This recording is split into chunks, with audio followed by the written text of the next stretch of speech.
Reconnaissez-vous l'un de ces motifs? Où les avez-vous vus? D'après vous, qu'est-ce qui a inspiré ces motifs? La nature est belle et elle a inspiré de nombreux designers pour créer des innovations et des inventions extraordinaires. Les beaux éléments de la nature ont également incité les mathématiciens à observer et à analyser la présence de caractéristiques géométriques.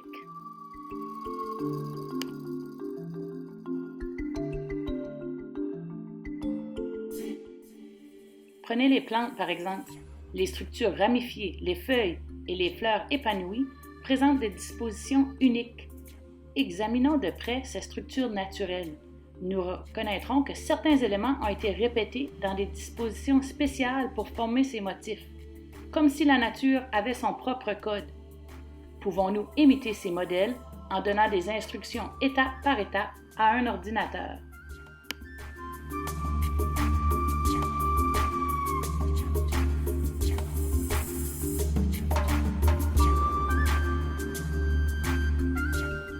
Le biomimétisme ou la conception biomimétique est une pratique qui consiste à s'inspirer de la nature et à imiter divers processus et modèles naturels pour résoudre des problèmes complexes.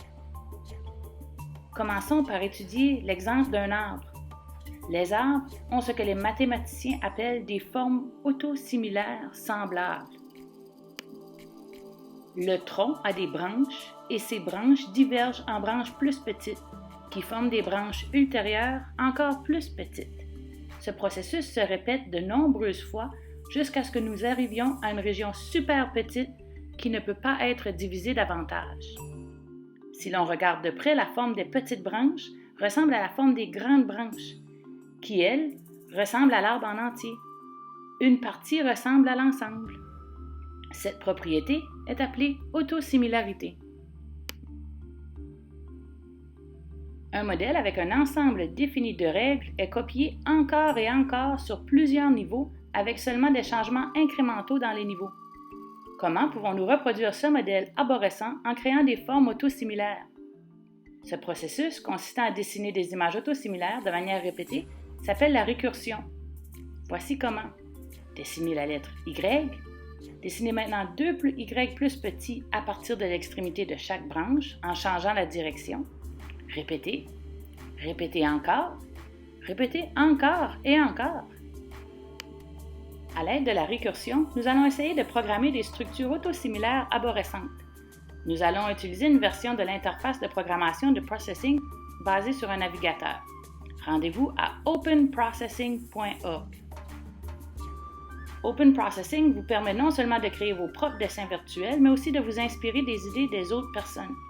Si c'est votre première fois, nous recommandons de commencer à apprendre en remixant un projet conçu par la communauté de Processing. Vous pouvez commencer en tapant Recursive Tree. Dans la barre de recherche, vous trouverez plusieurs projets conçus par la communauté. Choisissez un projet qui vous plaît et cliquez dessus. Lorsque le projet s'ouvre, vous verrez 3 boutons en haut. Le bouton I décrit le projet, le bouton Jouer vous permet d'exécuter le code et de voir le dessin visuel, c'est-à-dire.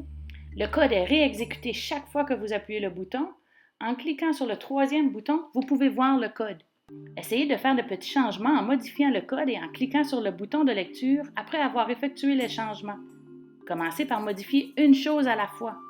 Ça va vous permettre de voir l'impact de vos modifications sur le design final.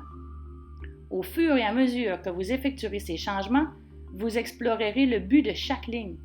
Vous pouvez indiquer ce qu'elle signifie en utilisant la fonction de commentaire. Utilisez simplement 2 barres obliques pour prendre des notes dans votre propre langue. Ces notes sont destinées à vos propres références et n'interfèrent pas avec le code.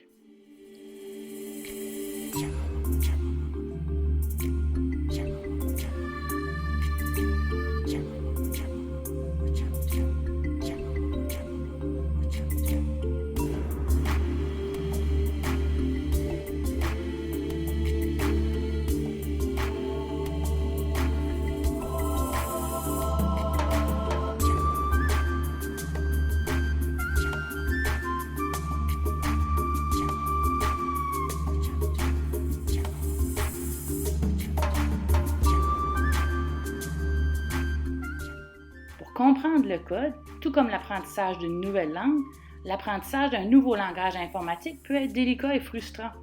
Parfois, vous pouvez trouver des termes qui vous prêtent à confusion ou qui ne vous font pas de sens. Vous pouvez chercher davantage et rechercher ce que ça veut dire. La source ouverte est construite à l'aide de p5.js. Vous pouvez vous rendre sur leur site web p5js.org et cliquer sur la section des références. Si vous ne comprenez pas une commande, copiez-la et cherchez dans la section des références. Parfois, votre code peut fonctionner, d'autres fois, il ne fonctionnera pas. Mais ce n'est pas grave. Vous pouvez toujours annuler vos modifications et revenir au code d'origine. Ça fait partie du processus d'apprentissage. Lorsque vous êtes satisfait de votre conception, vous pouvez enregistrer le projet en tant que fourche ou fork du code original. Vous devez créer un compte pour enregistrer votre code. Bon codage! Et nous espérons que vous explorerez différentes variations de divers motifs dans la nature. Quel est le prochain modèle que vous aimeriez imiter?